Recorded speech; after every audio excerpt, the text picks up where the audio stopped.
क्या राज मुकुट के साथ तुम उत्तरदायित्व का बोझ उठा पाओगे? जब धनुष उठाया तो बाण का संधान नहीं जानता था, परंतु सीख गया। धनुर्धारी और राजा में बहुत अंतर होता है कर्ण। धनुर्धारी अपनी इच्छा से अपने शत्रु पर वार कर सकता है, किंतु राजा स्वयं अपनी प्रजा पर प्रहार करे असंभव है। अब कुल और जाति के आधार पर चयन करने का कारण तुम्हें समझ में आएगा। शासन क्षत्रियों का गुण है, सूत का नहीं। इसका भान तुम्हें शीघ्र ही होने वाला है। तुमने ये नहीं सोचा कि हस्तिनापुर के अधीन होने के उपरांत भी अंग राज्य में आज तक शासक क्यों नहीं है? मेरा एक सुझाव है, भूल कर भी अंग प्रदेश जाने का प्रयास मत करना, क्योंकि तुम जब वहां पहुंचोगे तो तुम्हें भान होगा कि राज मुकुट पहनकर तुमने बहुत बड़ी भूल की है।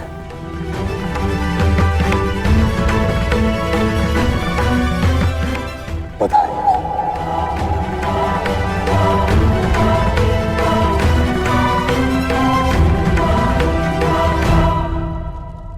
रुकिए!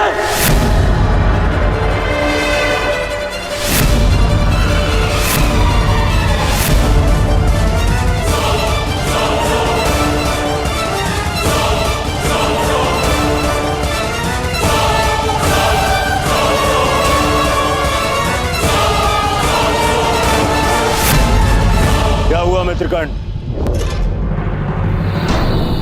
मैंने अंगराज बनना स्वीकार किया, एक परिवर्तन के लिए, जनता के उत्थान के लिए, जो शासन में अनुशासन न ला सके। वो कैसा राजा जो प्रजा में शासन के प्रति विश्वास न जगा सके? वो कैसा प्रशासक?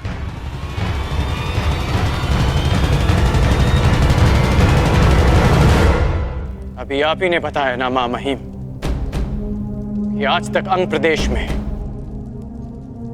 कोई भी राज और न्याय व्यवस्था नहीं कर पाया। इसलिए मैं घोषणा करता हूं कि जब तक मैं अंग प्रदेश में अच्छे शासन और न्याय व्यवस्था की स्थापना नहीं कर देता, मैं ये मुकुट नहीं पहनूंगा।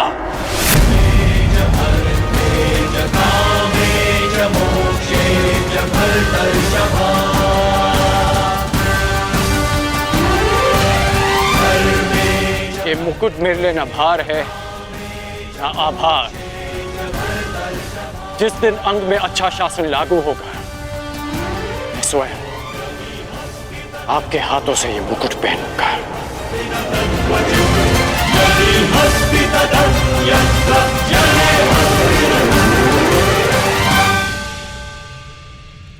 गुरु परशुराम के एक शिष्य भीष्म ने एक अखंड प्रतिज्ञा ली थी,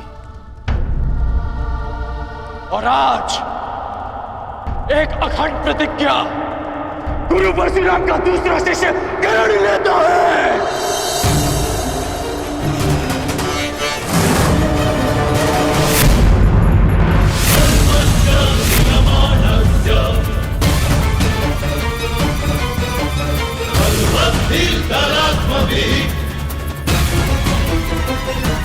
अंग प्रदेश जाना तुम्हारे जीवन की सबसे बड़ी भूल होगी।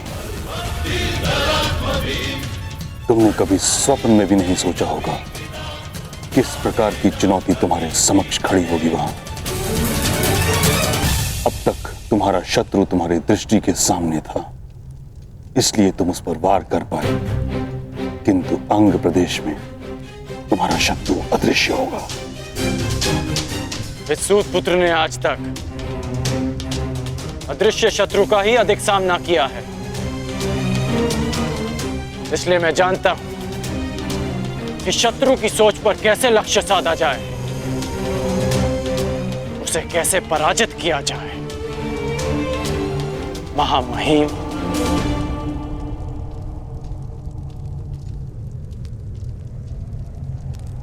राज्य अभिषेक अनिश्चित काल के लिए स्थगित होता है।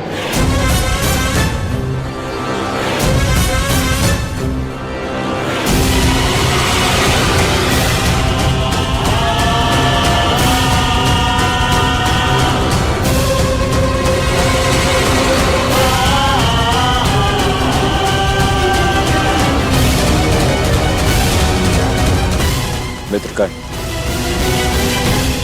मुझे क्षमा करना मित्र, क्षमा।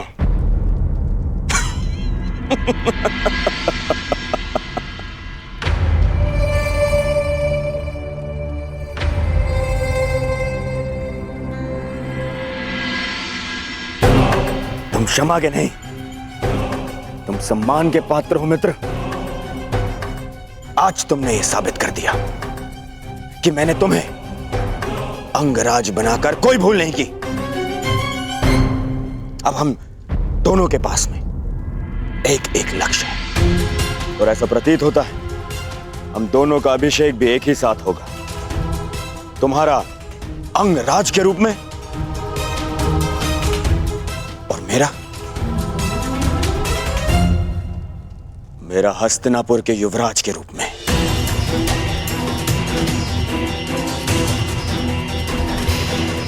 तो चलो मित्र, अपने अपने लक्ष्य की तरफ प्रयाण करें।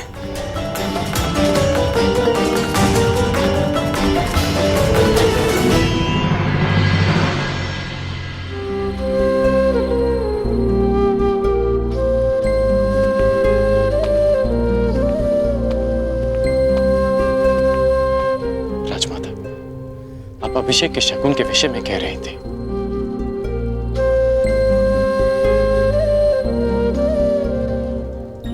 शकुन के रूप में अंग में अच्छे राज्य की स्थापना करना क्या पर्याप्त होगा?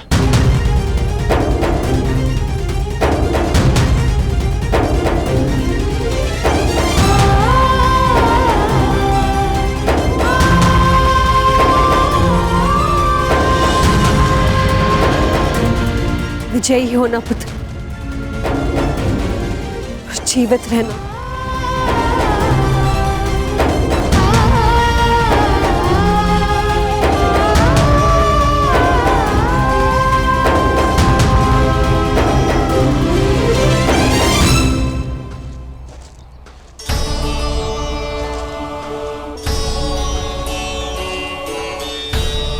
क्या अंगराज कर्ण के सेवकों में एक सारथी का पद रिक्त है?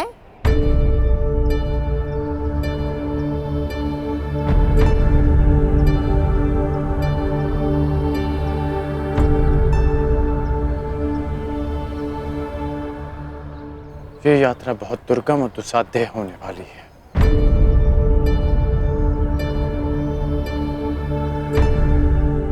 कोई तो कारण है कि महामहिम भीष्म ने मुझे अंग जाने से पहले सावधान किया। कुछ तो विचित्र है वहां जो मेरी प्रतीक्षा कर रहा है। इसलिए तुम यही रुको रुशाली। तुम यहां रहोगी तो सुरक्षित रहोगी, और तुम सुरक्षित रहोगी तो मैं संतुष्ट रहूंगा।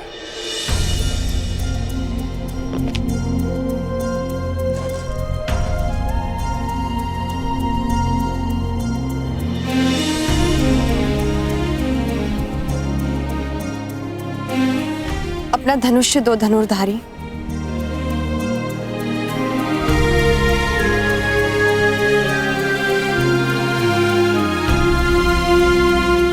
क्यों? क्योंकि ये यहां रहेगा तो सुरक्षित रहेगा, और ये सुरक्षित रहेगा तो तुम संतुष्ट रहोगे।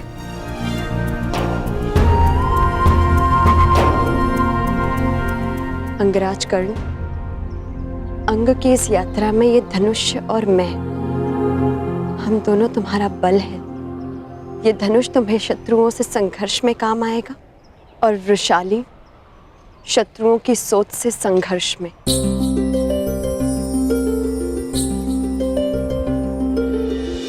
मैं मैंने हर परिस्थिति में तुम्हारे साथ रहने का तुम्हें वचन दिया है कर्ण, और ये अधिकार स्वयं अंगराज भी मुझसे नहीं छीन सकते।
राज्याभिषेक के समय राधा अपने राधे को आशीष नहीं दे पाई,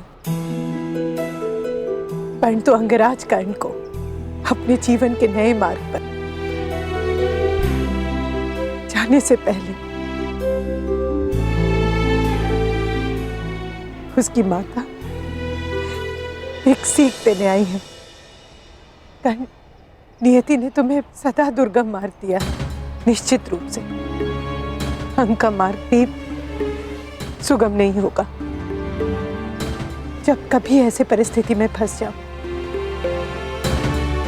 कि मार्ग ही ना सूझे, तो स्मरण रखना कि तुम्हारी माता तुम्हारा मार्ग देख रही है। जब कभी भी पराजय सामने खड़ी हो, तो स्मरण रखना तुम्हें स्वयं के लिए नहीं, अपनी माता के लिए विजय करनी है। अपने कुल के उत्थान के लिए जीतना है, समाज के परिवर्तन के लिए जीतना है।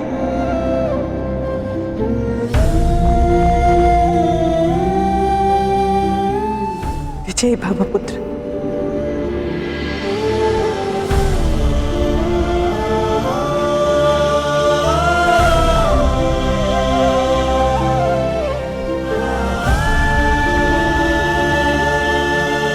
आज तुम सब गुरु राजकुमारों के लिए मेरी गुरु दक्षिणा चुकाने का अवसर ही नहीं, अपितु तुम सब की ये अंतिम परीक्षा भी है। देखना यह है कि तुम सब में से कौन वो योग्य योद्धा होगा जो हस्तिनापुर की रक्षा करने में सक्षम होगा। कौन होगा वो जो हस्तिनापुर का योग्य युवराज बनेगा। कौन होगा वो जो हस्तिनापुर का प्रारब्ध बनेगा।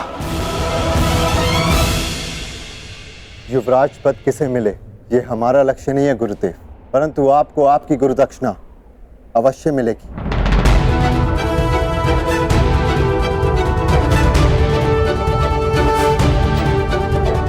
आज्ञा दीजिए गुरुदेव। यशस्वी भव, विजयी भव। प्राण की आज्ञा दीजिए ज्येष्ठ पिताश्री। युधिष्ठिर, तुम धर्म और नीति के स्वयं ज्ञाता, परंतु तुम्हारा ज्येष्ठ पिता होने के नाते मैं तुमसे कुछ कहना चाहूंगा। पांचाल नरेश के साथ क्या करना है ये आचार्य तुम्हें बता चुके, परंतु 105 कुरु कुमारों के ज्येष्ठ होने के नाते अपने अनुजों की सुरक्षा करना भी तुम्हारा ही दायित्व है।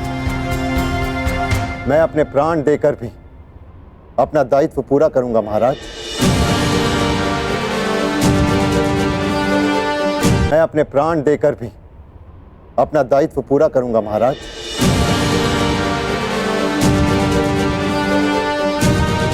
पिताश्री, विजयी होने का आशीर्वाद दीजिए।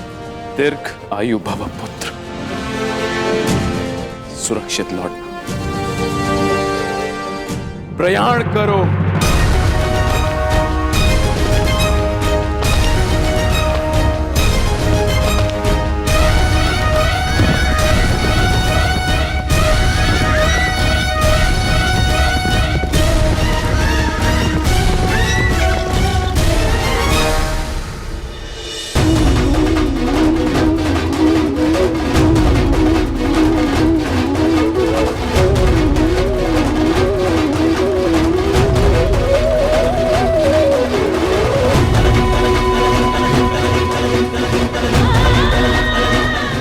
पुत्रों की रक्षा करना मेरे कर्ण की रक्षा।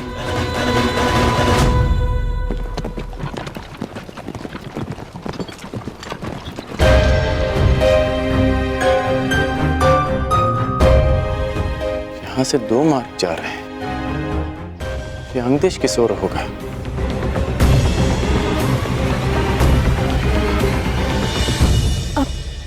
वो देखो, वो यात्री, उनसे पूछते हैं। सुनिए महोदय, ये अंगदेश किस ओर होगा? अंगदेश? नहीं नहीं नहीं नहीं नहीं नहीं नहीं अरे क्या हुआ? नहीं नहीं नहीं नहीं नहीं।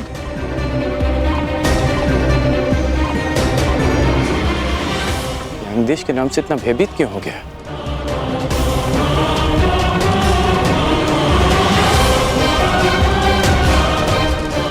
प्रणाम यात्री,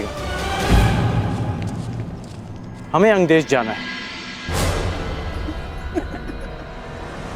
अंगदेश?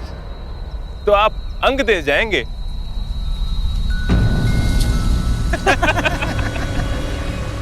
आप हंस क्यों रहे हैं? जिसके पास तनिक भी बुद्धि हो वो अंग की ओर नहीं जाएगा। आप मात्र मार्ग बताइए, लक्ष्य मैं साध लूंगा।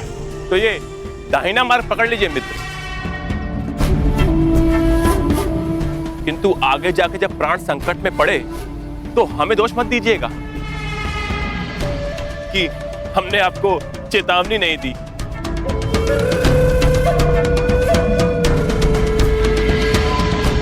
ऐसा क्या है अंग में कि लोग उस तरफ मुख भी नहीं करना चाहते? ऐसा क्या है जिससे लोग इतने भयभीत हैं? यही तो जानना है रुशाली।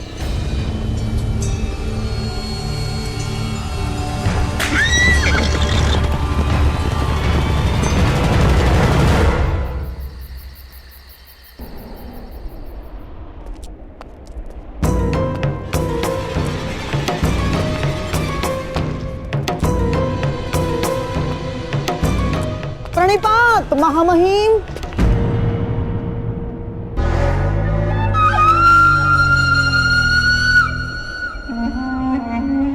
अभी अभी कुरुकुमार प्रयाण पर गए हैं। आप कहाँ प्रस्थान कर रहे हैं? मैं अंग प्रदेश जा रहा हूँ, गांधार नरेश।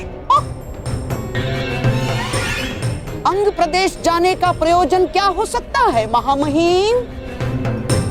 कहीं आप ये तो नहीं चाहते कि अंगराज कर्ण अपने मंतव्य में सफल ना हो? कर्ण की सफलता और असफलता का मेरे लिए कोई महत्व नहीं। मेरे लिए महत्व का विषय है हस्तिनापुर की सुरक्षा।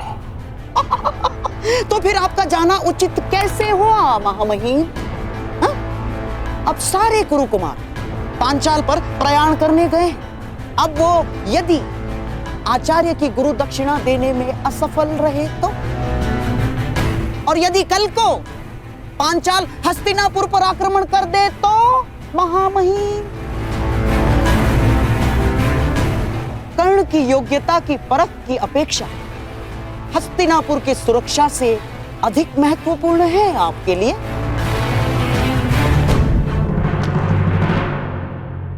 शकुनी ठीक कह रहे हैं ताछरी। अंग देश जाने में कोई लाभ नहीं। यदि मैं वहां समय से ना पहुंचा तो बहुत बड़ी हानि हो जाएगी महाराज। मैं आपका तात्पर्य समझा नहीं ताछरी। अंग, मगध और हस्तिनापुर का सीमांत राज्य है। कदाचित गांधार नरेश इस बात से अनभिज्ञ हैं कि मगध नरेश जरासंध और हस्तिनापुर के मध्य एक संधि है। वहां कोई राजा नियुक्त नहीं किया जा सकता, कोई प्रशासक नहीं। अंग राज्य की जलापूर्ति मगध से होती है, जिसके बदले मगध नरेश जरासंध के सेवक अंग के नागरिकों से कुछ सेवा लेते हैं। यदि कर्ण ने वहां जाकर नीति या राज व्यवस्था में कोई परिवर्तन किया तो ये संधि टूट जाएगी।